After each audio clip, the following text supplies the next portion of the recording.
Ushbu loyiha Asaka Bank hamkorligida Qashqadaryo viloyati Kitob tumani Parchakent mahalla fuqarolar yig'ini 233-236 sonli konturda amalga oshirilmoqda. Yer chegaralari. Birinchi chegara daraxtgacha.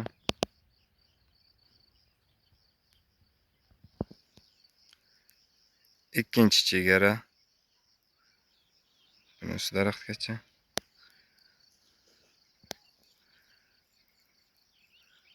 Uchinchi chegara.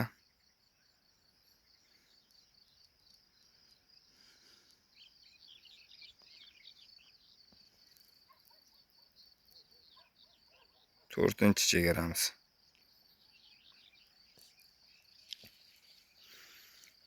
Yer maydon hajmi 23,5 gektar, uzunligi 217, bo'yi 190 metrni tashkil etadi. Bu yerdagi ekinlar zamonaviy usullar bilan parvarishlanmoqda.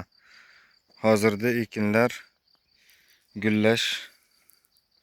gullab turibdi.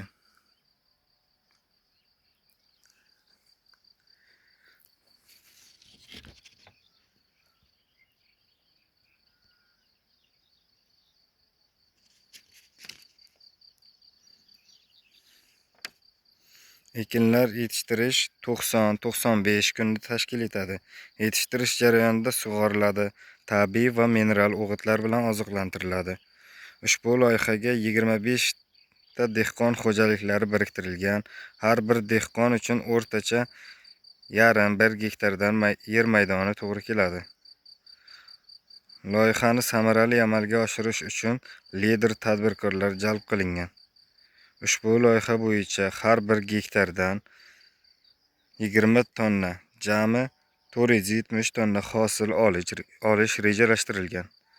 Mazkur ekin yig'ishtirib olingandan so'ng